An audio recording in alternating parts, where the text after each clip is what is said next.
Y ahora me toca a mí hacer la presentación. Voy a dejar esto aquí. Y vamos a hablar de inteligencia artificial. Vamos a tratar de entender cómo funciona la inteligencia artificial, cómo piensan las máquinas, por qué este boom que estamos teniendo hoy y después un poco de ChatGPT y cómo aplicarlo en nuestras organizaciones. Tenemos ahí ya la presentación, todo funciona perfecto. Muy bien, para empezar hablando de inteligencia artificial, me gusta contarles algo que pasó en la historia. Esto, para los que no lo conocen, Microsoft había lanzado en 2016 un robot en Twitter que se llamaba Tay. Duró 16 horas, Tay. En 16 horas se volvió racista, homófobo, misógino, antisemita, islamófobo y cuanta otra cosa más mala se les pueda ocurrir. Capturando comentarios de la gente en la red social, se había vuelto lo peor que podía existir. Con lo cual lo cerraron. Pero unos años antes, también Microsoft en China había lanzado Xiaoice. Xiaoice es un bot de conversación con las personas. Se dice que fue la mayor compañía de la gente que estuvo confinada en China durante la pandemia. Ustedes saben que fue el régimen muy estricto. Gente que vivía sola, con quien más hablaba día a día era con Xiaoice. Para que se den una idea, en el año 2018 hicieron un spin-off de la empresa y lo convirtieron en una empresa independiente y ya tenía 30.000 millones de conversaciones. 30.000 millones de conversaciones almacenadas con más de 100 millones de personas. ¿Sí? Imagínense lo que aprendió este sistema en todo ese tiempo. Pero lo cierto es que para funcionar una inteligencia artificial tiene que tener estas 5 cosas. Tiene que poder ver, tiene que poder escuchar, tiene que poder leer, tiene que poder escribir y después tiene que integrar este conocimiento. Y vamos a entender cómo funcionan y con ejemplos cada uno de ellos. En el ver, en 1995 la inteligencia artificial podía leer códigos postales con letras. En el 2012 podía clasificar imágenes. Fue evolucionando y hoy pueden tomar una manifestación con varias millones de personas, buscar a Marcelo, identificarlo en la multitud, acercarse a él, leerle los labios e entender lo que está diciendo. ¿Sí? O sea, pasamos en 10 años, 12 años, de identificar señales de tránsito, identificar imágenes, a poder identificar a una persona en una multitud y leerle los labios. Así evolucionó la tecnología del ver. ¿Tenemos conectado audio a la presentación? Sí, perfecto. Después tenemos la del escuchar. Muchos de ustedes habrán usado alguna vez Siri, Alexa, Google Home, alguno de estos. Vamos a ver también cómo evolucionó la tecnología del escuchar y lo vamos a ver en ejemplos de 2016, 2018 y 2021. 2016, alguien le pide a su asistente personal virtual lo siguiente. Está en inglés, después yo lo voy a traducir para los que no lo entiendan. What time is my appointment on Sunday evening? You have 4 appointments last Tuesday at 12 a.m. I said, what time is my appointment on Sunday evening? You have 4 appointments last Tuesday at 12 a.m. I'm not asking about Tuesday. I don't know what you mean by, I'm not asking about Tuesday. How about a web search for it? Para los que no lo entendieron, le pregunta a su asistente qué citas tengo este domingo, le responde el martes tenés 4 citas, le dicen no te pregunté por el martes y le responde no entendí qué me quisiste decir con no te pregunté por el martes, ¿querés que haga una búsqueda de Google? ¿Sí? Eso era lo que nos entendían un montón de cosas pero a veces se perdían y no nos entendían bien lo que queríamos decir. En 2018, en el Google Duplex, el evento donde Google presenta todas las novedades en cuanto a estos temas, pasó lo siguiente.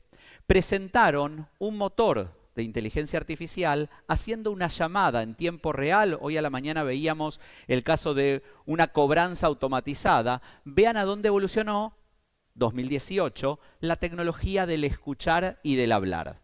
But even in the US, 60% of small businesses don't have an online booking system set up. We think AI can help with this problem. So let's go back to this example. Let's say you want to ask Google to make you a haircut appointment on Tuesday between 10 and noon. What happens is the Google Assistant makes the call seamlessly in the background for you. So what you're going to hear is the Google Assistant actually calling a real salon to schedule the appointment for you. Ahora va Let's a listen. llamar en tiempo real a un salón de belleza para hacer una cita. So how can I help you? Hi, I'm calling to book a women's haircut for a client. I'm looking for something on May 3rd. Sure, give me 1 second. Sure, what time are you looking for around? At 12 p.m. We Ay, perdón. Perdón, apreté. Si le dan play para seguir. Porque si But muevo even in the tanto- US, 60% of small businesses don't have an online booking system set up. Perdón, hice clic sin We querer. think AI can help with this problem. So let's go back to this example. Let's say you want to ask Google to make you a haircut appointment on Tuesday between 10 and noon. Se pueden volver a reír en What el happens que haga. is the Google Assistant makes the call seamlessly in the background for you.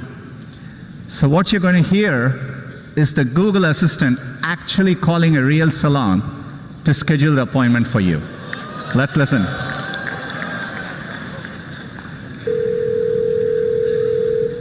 So how can I help you? Hi, I'm calling to book a women's haircut for a client. I'm looking for something on May 3rd. Sure, give me 1 second. Sure, what time are you looking for around? At 12 p.m. We do not have a 12 p.m. available. The closest we have to that is a 1:15. Do you have anything between 10 a.m. and 12 p.m.?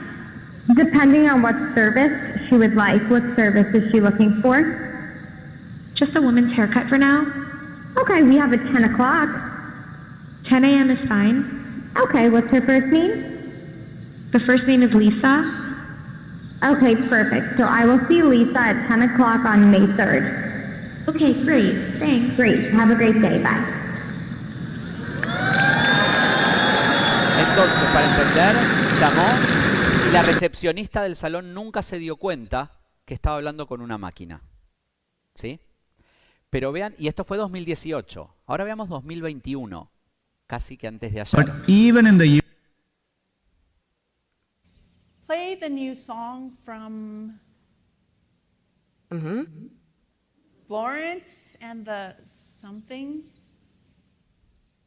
Got it. Playing free from Florence and the Machine on Spotify. Es decir, no solo le entendió, no solo no sabía, digamos, que no se daba cuenta quien, acá estábamos hablándole a una asistente virtual, que era una computadora, sino que le entendió e interpretó lo que quería decir. O sea, imagínense, o sea, ¿cómo era esa canción que se llamaba, que decía algo así como? Y eso ya lo interpreta esa tecnología del escuchar con inteligencia artificial. El leer, no voy a redundar, ustedes saben que hacemos búsquedas en grandes volúmenes de datos y encontramos cualquier cosa hoy en día, así que no voy a redundar en esto. En el escribir, esto es muy interesante, hace ya 10 años casi todas las crónicas que ustedes lean de la cotización de empresa en bolsa en New York, en el Nasdaq o en la bolsa de New York, están escritas por robots, no los escriben periodistas ya. En el año 2019 se hicieron las crónicas del PGA Tour de golf de Estados Unidos, 1000 crónicas de 1000 jugadas de los diferentes jugadores, se hicieron todas por inteligencia artificial y robots que los escribieron, no había periodistas deportivos escribiendo esas crónicas. Es decir, capturaba información del viento, del horario, de los palos que usó, de los tiros que hizo, etcétera, etcétera, y con eso hacían cada una de las crónicas. 1000 crónicas prácticamente en tiempo real escritas por las personas. Y cuando esto se integra, termina en algo como esto. Hace 2 años, en Japón, un robot se presentó a la alcaldía de una ciudad y salió tercero. No eran solo 3 candidatos, había más. O sea, le ganó a algunos candidatos personas.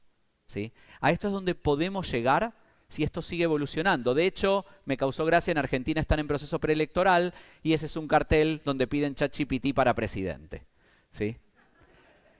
Ahora, ¿por qué hablamos de esto ahora? Si en realidad esto tiene muchos años, esto no nació ayer, esto ya tiene cierto tiempo de historia. Les mostré ejemplos de hace 10 años.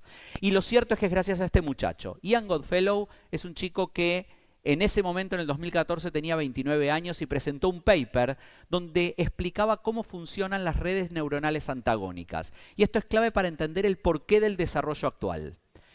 ¿Qué dijo él? tenemos redes neuronales que generan información y vamos a tener una red neuronal generadora, que es lo que hace ChatGPT, por ejemplo, genera información en forma permanente, y una red neuronal discriminadora, y no es porque sea racista y todo lo que dije antes, es porque sabe identificar la diferencia entre lo blanco y lo oscuro, lo claro y lo oscuro, blanco y negro, bueno, malo, etcétera, etcétera, verdadero, falso. Esa red neuronal discriminadora lo que hace es validar o no validar la información que le da esa red neuronal generadora. Entonces imaginemos que cargamos de información, recuerden que estas redes son entrenadas, entonces yo le cargo información a esa red neuronal discriminadora y le doy fotos de gatos, ¿sí? Y le doy 10.000 fotos de gatos, 100.000 fotos de gatos, 1.000.000 de fotos de gatos, las que ustedes quieran.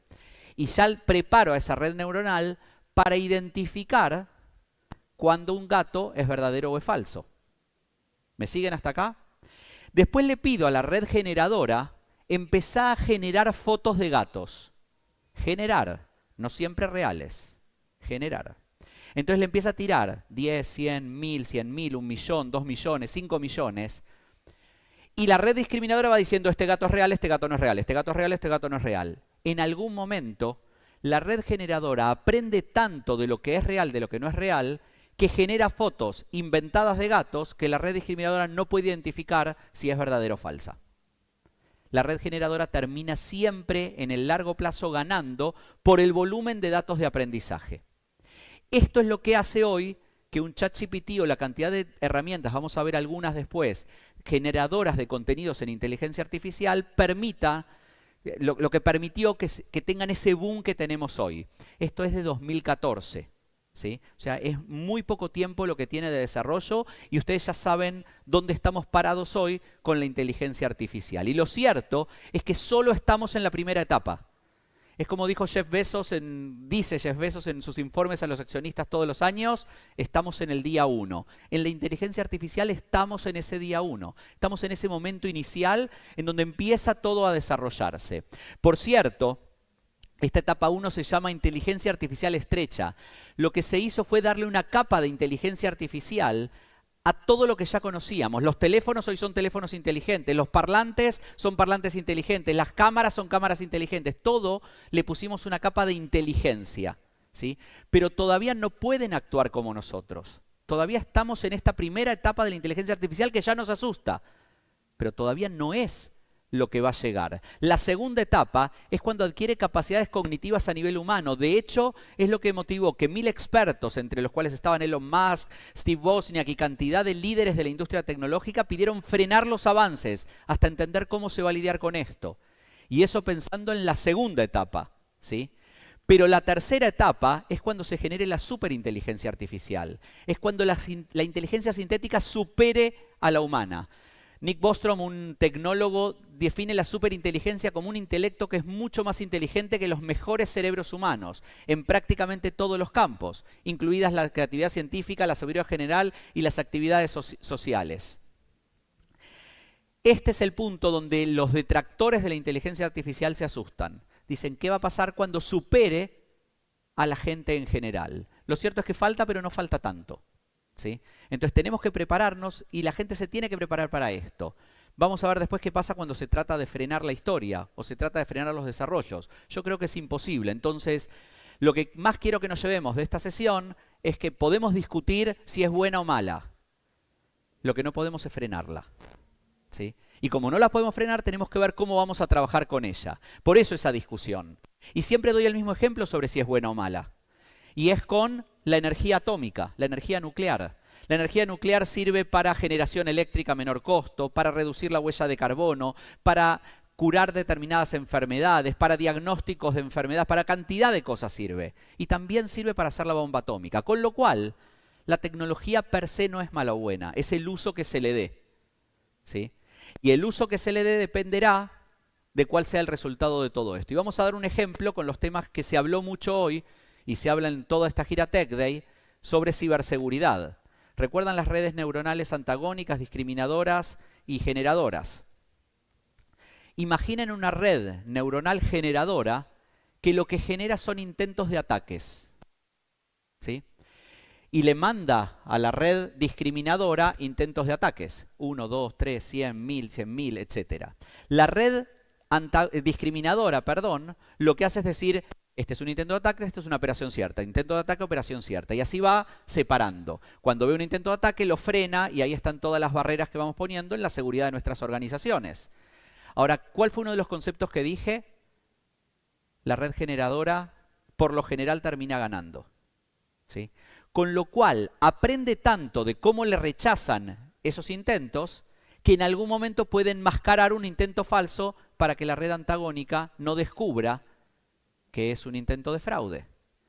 Entonces, esto vamos a tener que seguir aprendiendo y evolucionando en cómo defendernos de esto, porque que hay gente mala en el mundo la hay, y que hay gente que va a tratar de hacer daño con esto lo hay, y que ya se está preparando para esto. Y desgraciadamente, por lo general, van más rápido que los buenos, ¿sí? Entonces, ¿cómo nos vamos a preparar en las organizaciones para defendernos de estos ciberataques usando inteligencia artificial? Es uno de los grandes desafíos que tenemos para los próximos años. Y en el medio de todo esto nace ChatGPT. Levante la mano quien usó alguna vez ChatGPT y déjenla arriba.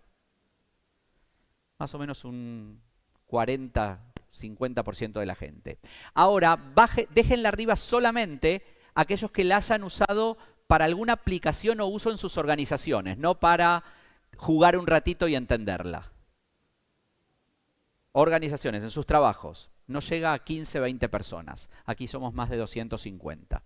Ahora les voy a dar ejemplos de cómo pueden usarlo en sus empresas para entender por qué hay que abrazar esta tecnología y empezar a usarla en nuestras organizaciones. Pero primero entendamos qué es, para los que no lo saben. Yo le pregunté a ChatGPT, ¿qué es ChatGPT? ¿Quién sos?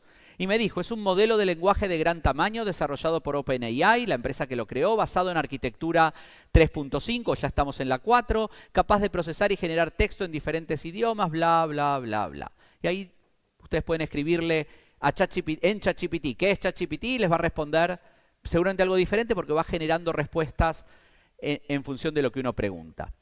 Lo cierto es que es absolutamente disruptivo por la cantidad de usuarios que tiene hoy y la rapidez en que esos usuarios se van sumando al uso de esta inteligencia artificial. Instagram tardó 2.5 meses en llegar al 1.000.000 de usuarios. Airbnb 2.5 años, ChatGPT 5 días, ¿sí? Entonces esto generó una explosión radical en todo esto. Ahora bien, GPT es una sigla que se compone de generativa, de preentrenada y de transformadora. Es decir, transforma cosas. Para poder hacerlo tiene que haber estado entrenada previamente con cantidad de contenidos y va generando contenidos en forma permanente, va generando respuestas. Vamos a ver ejemplos en esto. Pero primero, ¿tiene limitaciones? Sí, tiene limitaciones. Se lo pregunté a ChatGPT, me dijo, tengo limitaciones de sesgo porque depende de cómo me preentrenaron. Error en la compresión, no siempre entiendo bien la pregunta, les va a pasar a veces que la respuesta no tiene lógica. Falta de conocimiento en temas específicos, si no lo entrenamos en ese tema, probablemente no lo tenga. La generación de texto engañoso, vamos a ver unos ejemplos en un rato. En definitiva, tiene fortalezas, una amplia generación de contenidos, un análisis de texto impecable, puede ser un asistente virtual personal, pero hay que tener en cuenta que no puede tomar decisiones por uno. Nunca le pregunten a ChatGPT, ¿qué hago? ¿Esto o esto? ChatGPT no les va a dar la respuesta. Le va a decir lo que en su función de su entrenamiento podría hacerse, pero la decisión siempre va a ser de ustedes. Entonces ChatGPT no reemplaza decisiones. Segundo, no siempre la respuesta es correcta. Van a preguntar cosas y les va a dar algún tipo de error. Y tercero, para los que no lo sabían, está cargada con información hasta noviembre del 2021. Por ejemplo, si ustedes le preguntan quién es el actual campeón del mundo, por cierto les conté que es Argentina, siempre lo digo en mis conferencias para yo recordarlo cada tanto y tenerlo siempre presente ese momento histórico. Si ustedes le preguntan, le va a decir Francia porque fue el anterior, ¿sí? Porque está cargada con información hasta el 2021, ¿sí? Entonces tengan en cuenta cómo fue ese entrenamiento previo. Por cierto, los que usan otras tecnologías, hay quien está usando Bard, que es la de Google, que tiene en tiempo real porque usa el indexador de Google, y después lo complementa porque ChatGPT tiene más entrenamiento y más información. Entonces pueden usar un mix de ambas herramientas. De hecho, Sam Altman es el primero que dijo, este es el creador de OpenAI y dijo, es un error descansar en cosas importantes en lo que diga ChatGPT. Todavía falta mucho camino por recorrer. Pero ustedes vieron la evolución que hemos tenido, la rapidez que va esto. Entonces, cuando dice falta un montón, y por ahí lo mide en meses o en pocos años, y todos nosotros lo vamos a ver. Y este es un ejemplo de cuando decía la información. Hace poco, esto salió hace menos de un mes en los medios, el señor Mata, ¿sí? No sé el nombre de pila, iba en un vuelo de Avianca y una azafata con el carrito le lastima su rodilla. Él llama a Avianca, se queja, quiere una compensación económica. Avianca le dice, estas cosas pasan, no pasó nada. Le dice, entonces les voy a hacer juicio. Haga juicio, le dicen. Contrata al bufete Levidov Oberman. Dentro de ese bufete contrata al abogado Steven Schwartz y el abogado presenta una demanda en los tribunales de New York por lo que le había pasado a este hombre. Y tal como se hace en Estados Unidos, ustedes saben que en Estados Unidos la legislación, los juicios se basan en la jurisprudencia previa, en casos anteriores que tengan que ver con esto.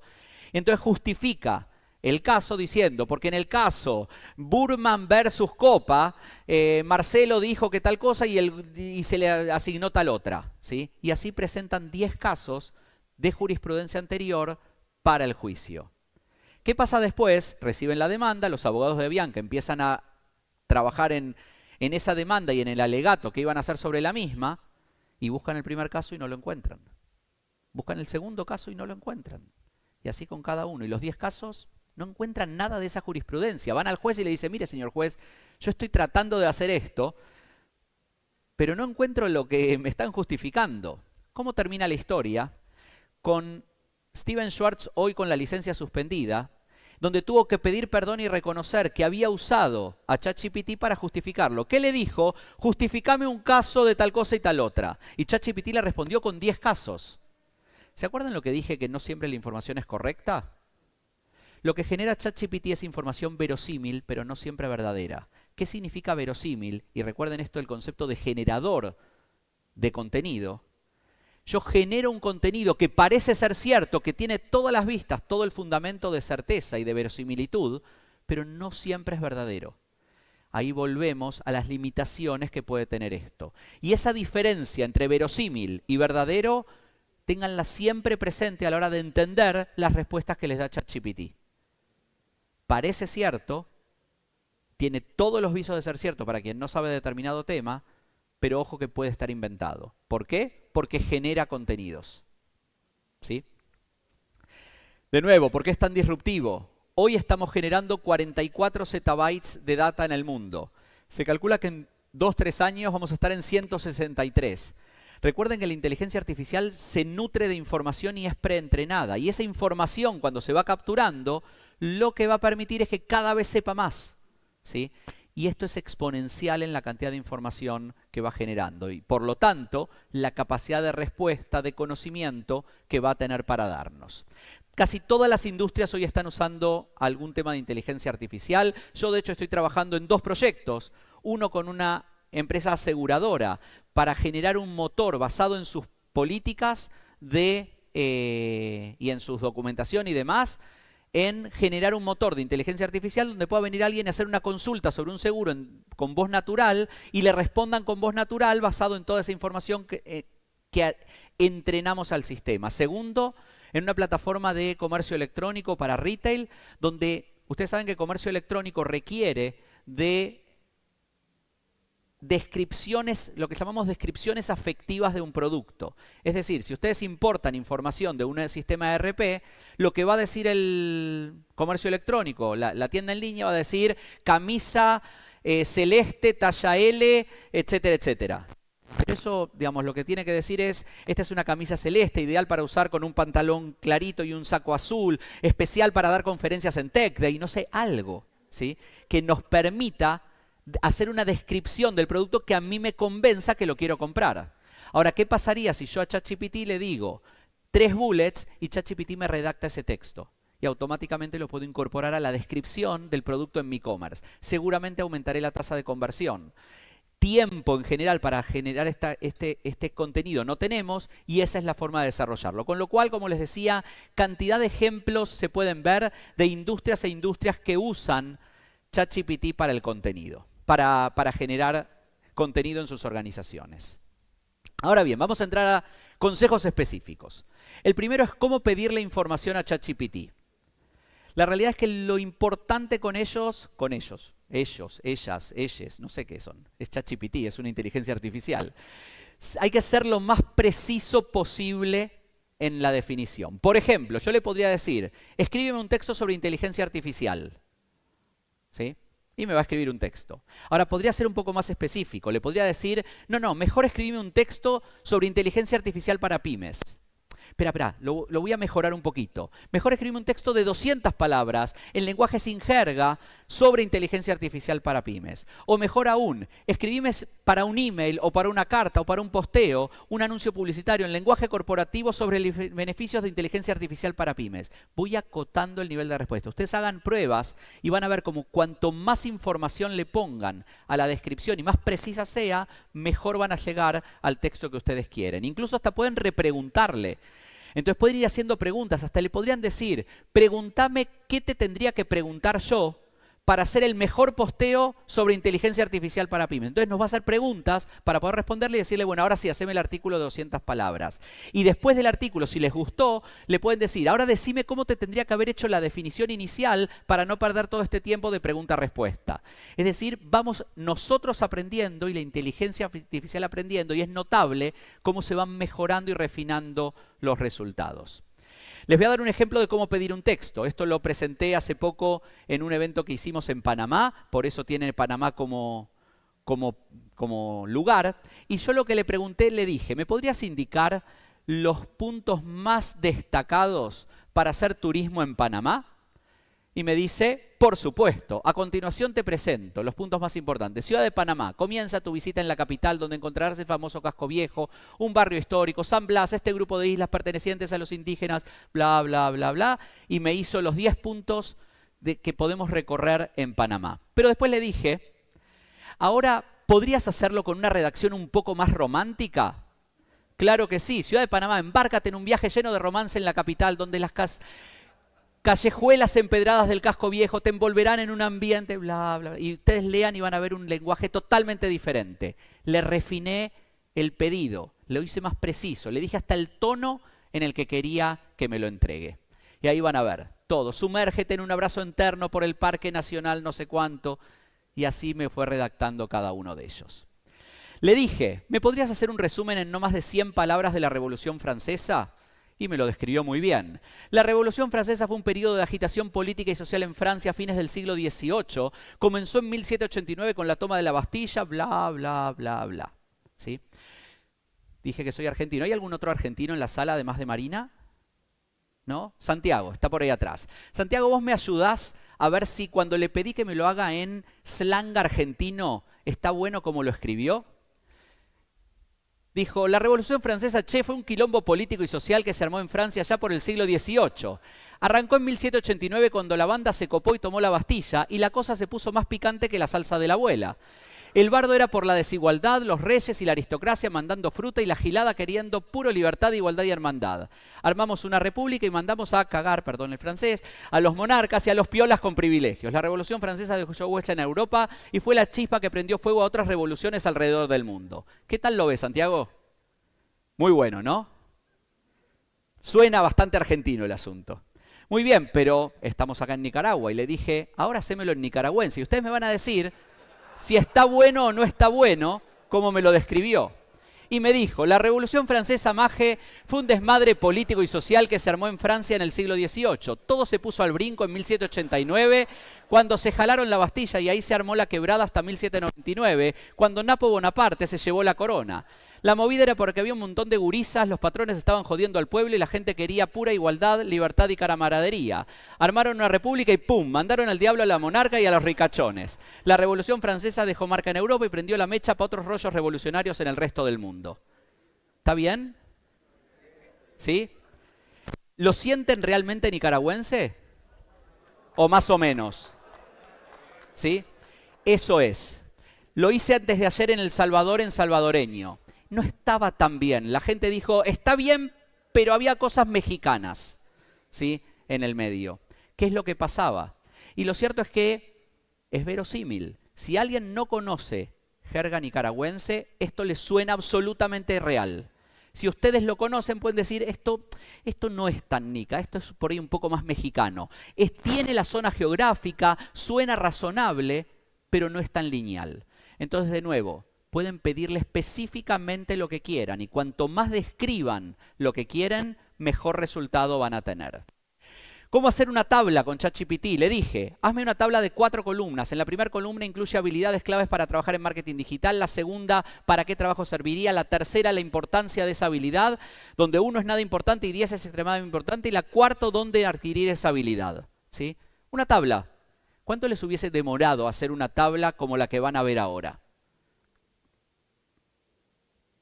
Si el sistema quiere. Ahí está. Por supuesto, aquí está la tabla solicitada. SEO 10, donde se puede, analítica web 9, publicidad digital 9, marketing de contenidos 8, diseño gráfico 6, etcétera, etcétera, etcétera. Y ahí me va definiendo todas las habilidades que se necesitan para ser un experto en marketing digital. Después le dije, ¿sabes qué? Agregame 2 columnas más. Una del costo estimado de dicho aprendizaje y el tiempo que debería llevar estudiarlo en promedio. Y ahí me pone el costo, el tiempo de cada una de esas habilidades que me describió como importantes para el marketing digital. ¿Sí? Y después le dije, pero ahora ¿sabes qué? Agregame ahora dónde lo puedo estudiar. Entonces poneme links directos a las páginas que se puedan hacer. Entonces lo que va a hacer es completarme esa tabla con links específicos. Ahora, ¿se acuerdan algo que yo dije? Que esto tiene información hasta el 2021. ¿Sí? Porque hasta ese momento está entrenado. Por lo tanto, estos cursos que están apareciendo pueden no estar ya hoy. Nuevamente, si yo confío que la respuesta va a ser correcta, me olvido que tiene información preentrenada hasta determinado momento y no tiene información actualizada. Pueden hacer un brainstorming. Esto es divertidísimo. Muchas veces han lanzado un producto, les piden una marca, tenemos un emprendimiento, lo que sea, y decimos, necesito estudiar marcas a ver cómo sale. Entonces yo le pedí, créame 3 nombres, solo le pedí 3, para ropa deportiva para mujeres, teniendo en cuenta los valores como calidad, innovación e inclusión. Eso fue lo que le pedí. Y me definió mujer fit, no sport, sport plus mujer. Le dije, no, pero no me alcanza con esto. Explícame por qué. Y me definió cada uno de esos nombres por qué lo elegía. Ahora ustedes le pueden pedir, quiero 100 nombres para hacer el brainstorming. O quiero 200 nombres. Y les va a tirar cantidad. Hay muchos que no les van a servir más que para reírse. Pero lo cierto es que en estos ejercicios de naming es espectacular el brainstorming que les puede generar. Vamos a ver qué me ayudan ustedes con esto.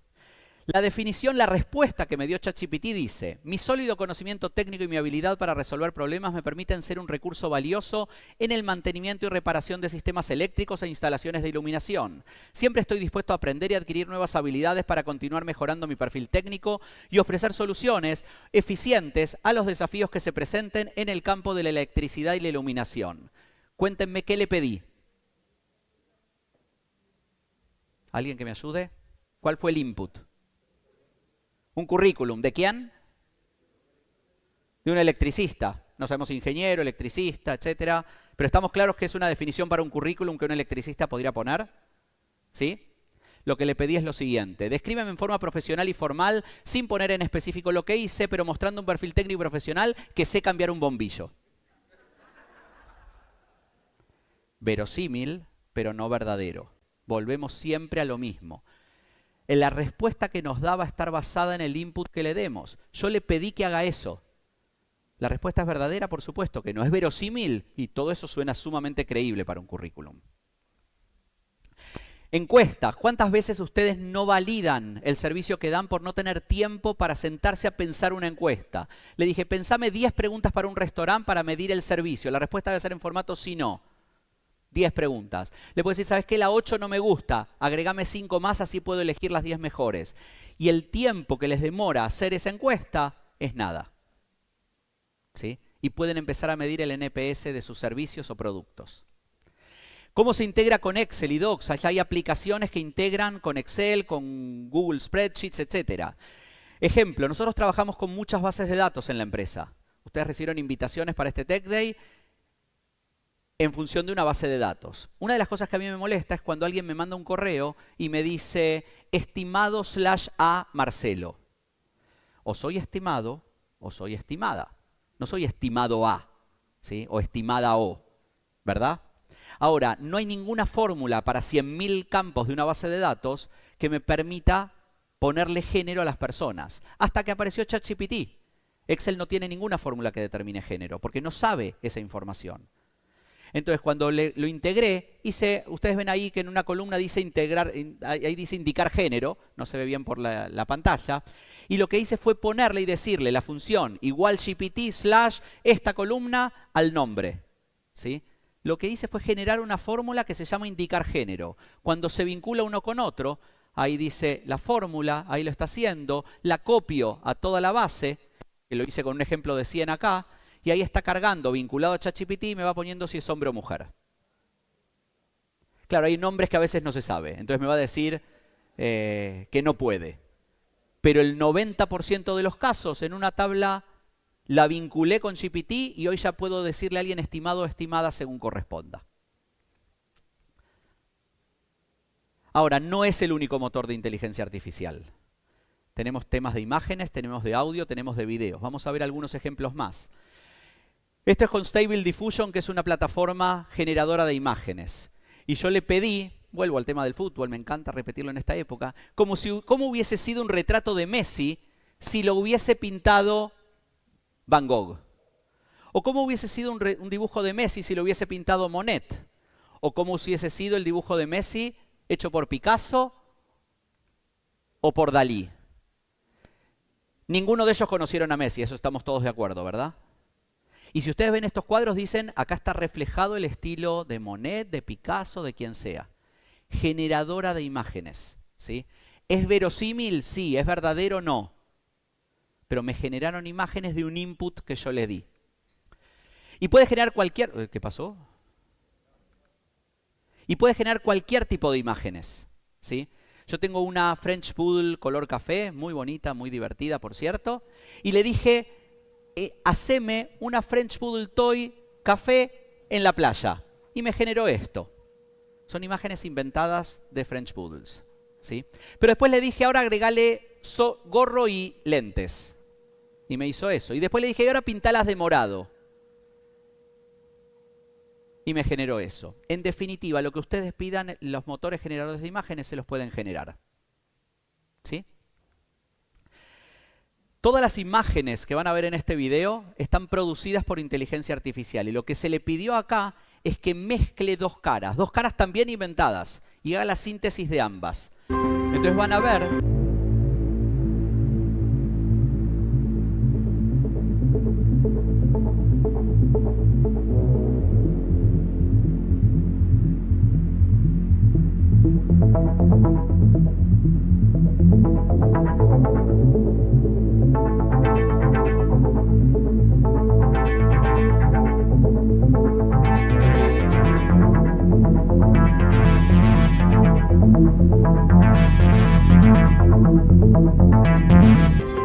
que permiten ver eso. Tema de voz, ¿sí? Y esto me parece fantástico. Si les gusta Freddie Mercury, la invitación, pueden no hacerlo, no hay más que audio, o sea que no se van a perder ninguna imagen en pantalla, pero se le pidió a Freddie Mercury, un motor de inteligencia artificial, que cante Hey Jude, de los Beatles, canción que nunca cantó. Quien quiera cierra los ojos y trata de escuchar a ver si realmente para ustedes es Freddie Mercury. Hey Jude, don't make it bad. Eso no es. Es Freddie Mercury cantando Hey Jude 100%. Y veamos a los Beatles cantando Rapsodia Bohemia.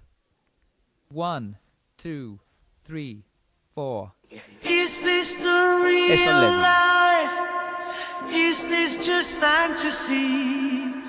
Si lo escucharon y lo conocen, este es John Lennon definitivo. Nuevo motor generador. Y cuando mezclamos voz con video, pueden pasar cosas como estas. Leonardo DiCaprio en las Naciones Unidas. One of the 400,000 people who marched in the streets of New York on Sunday. Joe Rogan. And billions of others around Steve the world Jobs. Who want to solve our climate crisis. As an actor, Iron Man. I pretend for a living. I play fictitious characters, often solving fictitious problems. I believe that mankind Bill has looked Gates. at climate change in that same way. Y la voz es perfecta. As if Y it hasta were le podemos poner fiction. la voz de una As if mujer. pretending that climate change wasn't real. ¿Sí? Would somehow make Este video salió hace 1 o 2 años, no sé si lo llegaron a ver, donde habla Morgan Freeman. I am not Morgan Freeman, and what you see is not real. Well, at least in contemporary terms, it is not. What if I were to tell you that I am not even a human being? Would you believe me? Dice, yo no What soy is your real, perception of reality? por lo menos en los términos que hasta ahora Is conocemos. it the ¿Y cómo ability se to hace esto? capture, Con la integración process, de un and video make real sense con la of the aplicación de la information cara us? por inteligencia artificial. Y la voz, por supuesto. I am not Morgan Freeman, and what you see is Y not así se hace. real. Well, at least in contemporary terms, it is not. What if I were... La pregunta es, ¿podemos frenar el futuro? Y la respuesta es no. Hubo intentos en la historia. De hecho, los luditas, y si lo googlean lo van a encontrar, fue un movimiento que en la primera revolución industrial destruía las máquinas a su paso, porque querían frenar ese avance que estaba dejando sin trabajo a la gente. Y cuando apareció la calculadora, hubo una protesta de maestros que decían, no se puede usar la calculadora en la escuela. La pregunta es, ¿por qué no? Porque hasta ese momento no sabían cómo enseñar la multiplicación de otra forma. Tenían que, me llevo para arriba, abajo, el producto, etcétera, etcétera. Lo que hay que enseñar hoy es qué significa el concepto de multiplicación y a partir de ahí usar las herramientas que tenemos. De hecho, cuando nace ChatGPT, Escuelas Públicas, es una nota del 9 de enero de este año, Escuelas Públicas de Nueva York prohíben el acceso a ChatGPT. ¿Sí? Pero en mayo levanta la prohibición. ¿Se dan cuenta que contra el futuro no se frena? No se pelea. Lo que tenemos que aprender es cómo abrazar ese futuro. ¿Qué vamos a hacer para enfrentarlo de forma correcta? ¿Cómo lo vamos a entender y cómo lo vamos a convertir en herramienta y no en una guillotina? Y acá lo que vamos a tener que es empezar a prepararnos. ¿Sí? ¿Y cómo nos empezamos a preparar? Entendiendo la nueva habilidad y quizás la más importante que estos motores de inteligencia artificial necesitan de nosotros. ¿Que cuál es? De hecho, hay un nuevo oficio que se habla hoy del prompt engineering, la ingeniería generadora de prompts, que es hacer la pregunta correcta, hacer la definición correcta de lo que necesitamos. ¿Se acuerdan que cuanto más preciso, mejor les va a dar el resultado? Y en esto, y para cerrar, me gusta lo que dijo Isidoro Rabí, un premio Nobel de Física americano, que dijo que su madre lo había transformado en científico sin habérselo propuesto. Todas las madres de Brooklyn acostumbraban a preguntar a su hijo, ¿y aprendiste algo nuevo en la escuela hoy? Mi mamá me lo preguntó y creo que a todos ustedes, sus madres le deben haber preguntado algún día, ¿qué aprendiste de nuevo hoy? Y él dice, mi mamá me hacía otra pregunta diferente. Me decía, ¿hiciste una buena pregunta hoy? Esa diferencia, formular buenas preguntas, en definitiva es la que me hizo científico. Formular buenas preguntas es lo que nos va a llevar a entender cómo trabajar con la inteligencia artificial como soporte de nuestro trabajo en el día a día y no dejar que la inteligencia artificial sea la que nos quite el trabajo el día de mañana por no haber hecho las preguntas correctas. Gracias, ahí tienen mis datos de contacto, voy a estar acá todo el día. Espero...